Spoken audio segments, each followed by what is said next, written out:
AI 기술을 이용해서 우리나라의 좋은 책들을 어떻게 전 세계에 알릴 수 있을까?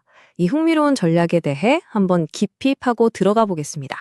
자, 그럼 본격적으로 한번 살펴볼까요? 우선 출판계가 겪는 어려움부터 시작해서 이걸 해결하는 아주 똑똑한 AI 전략은 뭔지, 또 그게 어떻게 돌아가는지, 보안 문제는 없는지, 그리고 결국 이게 어떤 엄청난 변화를 가져올지 하나씩 짚어보겠습니다.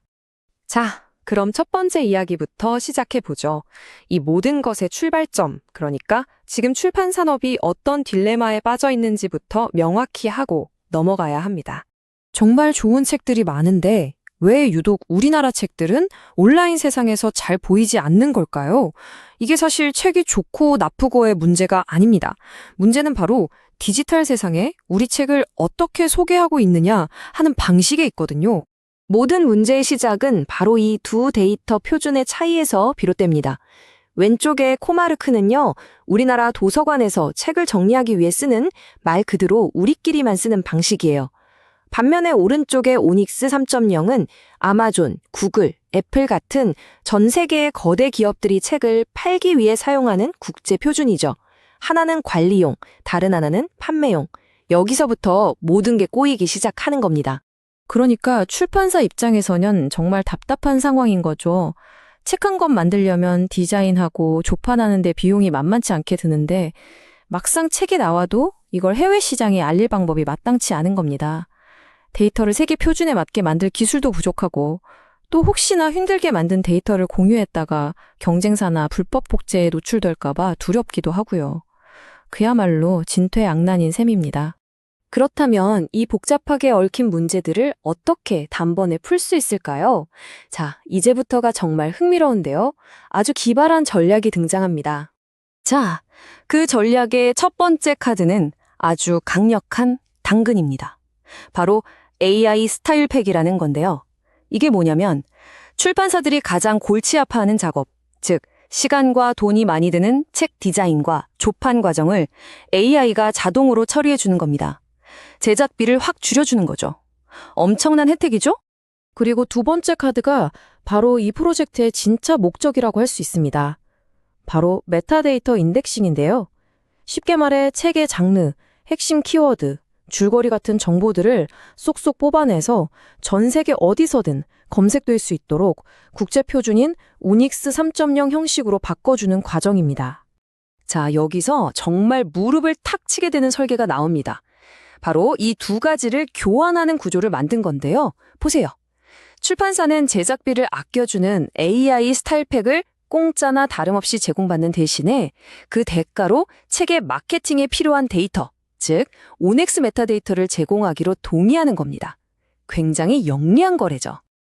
그러니까 이게 그냥 디자인만 자동화해주는 단순한 툴이 아니라는 겁니다. 책을 만드는 과정 자체가 그 책을 전 세계에 팔기 위한 마케팅 데이터를 저절로 생성해내는 일종의 엔진이 되는 거죠. 추가 비용 하나 없이요. 이게 바로 이 전략의 핵심 가치입니다. 그럼 이 똑똑한 AI 엔진, 도대체 안에서는 어떻게 돌아가는 걸까요? 한번 그 내부 구조를 자세히 들여다보시죠. 총 4단계로 이루어져 있습니다. 아주 간단해요. 먼저 1단계, 출판사가 한글이든 워드든 PDF든 그냥 작업하던 원고 파일을 그대로 시스템에 넣습니다. 그러면 2단계, 시스템이 이 파일을 열어서 글자들을 추출하고 이게 제목인지 본문인지 챕터 구분을 어떻게 했는지 구조를 쫙 파악해요. 그리고 가장 중요한 3단계, 바로 시멘틱 엔진이라는 핵심 AI가 이 내용을 분석해서 책의 모든 중요 정보를 찾아냅니다. 마지막 4단계에서는 이 모든 결과를 바탕으로 3가지 결과물을 동시에 짠 하고 만들어내는 거죠. 바로 인쇄 가능한 조판 초안, 전 세계 유통망에 뿌릴 수 있는 오닉스 3.0 파일, 그리고 마케팅에 쓸 수 있는 엑셀 파일까지 말입니다. 여기에서 가장 놀라운 부분이 바로 이 시멘틱 엔진의 능력입니다. 그냥 내용을 분석하는 수준이 아니에요. 책 내용에 어울리는 영어 제목을 추천해주기도 하고 100자, 500자짜리 책 속의 문구를 툭탁 만들어냅니다. 심지어 이 책은 일반 대중을 위한 건지 전문가를 위한 건지 타겟 독자층까지 추론하고요. 해외 시장에 필요한 키워드를 번역해주고 책의 주제가 뭔지 자동으로 분류까지 해줍니다. 사람이 하려면 정말 머리 아픈 일들을 AI가 대신 해주는 거죠. 그리고 또 하나의 핵심 기능이 바로 이 테마와 바이삭이라는 국제 표준 주제 코드를 자동으로 붙여주는 겁니다. 이게 뭐냐면 전 세계 온라인 서점들이 사용하는 공통의 주소 체계 같은 거예요. 이 코드가 있어야 아마존이든 어디든 책을 정확한 코너에 진열할 수 있거든요. 말하자면 우리 책의 디지털 여권을 발급해주는 아주 중요한 과정인 셈입니다. 근데 이게 더 대단한 건 코드를 하나만 붙여주는 게 아니라는 점입니다. 예를 들어 의료 금융에 대한 책이라면 의학 코너에도 경제학 코너에도 동시에 진열될 수 있게 여러 코드를 붙여주는 거죠. 이렇게 되면 독자들이 이 책을 발견할 확률이 정말 기하급수적으로 늘어나게 됩니다. 자, 그런데 이렇게 좋은 시스템이라도 출판사들이 선뜻 참여하기 힘든 이유가 있습니다. 바로 그들의 가장 큰 걱정거리, 불법 복제 문제 때문이죠. 생각해보세요. 출판사 입장에서 가장 소중한 자산인 책 원본 파일을 통째로 맡겨야 하는데 이거 유출되면 어떡하지 하는 불안감이 들 수밖에 없잖아요. 이 신뢰의 문제를 해결하지 못하면 이 모든 건 그냥 허상에 불과합니다. 관원 어떻게 이 문제를 풀었을까요? 해답은 의외로 간단했습니다. 새로운 걸 발명하는 대신 이미 업계에서 가장 신뢰받는 모델을 그대로 가져오는 거였죠. 바로 전 세계 모든 메이저 출판사들이 믿고 데이터를 맡기는 구글북스의 보안 방식을 벤치마킹한 겁니다. 구글도 이렇게 하니 안전합니다 라고 말할 수 있는 거죠. 구체적으로는 이렇게 3중으로 된 철벽 보안 설계를 갖추고 있습니다. 첫째, 출판사가 제공한 원본 파일은 인터넷과 아예 연결되지 않은 물리적으로 분리된 에어갭 시스템에 보관해서 해킹 자체를 불가능하게 만듭니다.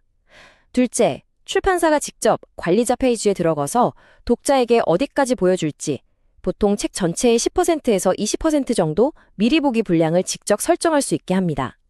그리고 마지막으로 그 미리 보기 화면 자체를 텍스트가 아니라 이미지 파일로 보여주는 겁니다. 이렇게 하면 마우스로 긁어서 복사, 붙여넣기 하는 게 원천적으로 불가능해지죠. 자, 이렇게 기술적인 문제와 출판사들의 가장 큰 걱정거리인 보안 문제까지 해결됐습니다. 그럼 이제 이 모든 것이 가져올 엄청난 변화, 그 최종적인 결과를 한번 보시죠.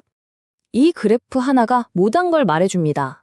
예전에는 독자들이 책 제목이나 저자 이름을 정확히 알아야만 검색이 가능했죠. 하지만 이 새로운 방식으로는 그냥 책 내용과 관련된 어떤 키워드를 넣어도 책이 검색 결과에 나타나게 됩니다. 발견될 수 있는 가능성 자체가 비교가 안 될 정도로 커지는 겁니다.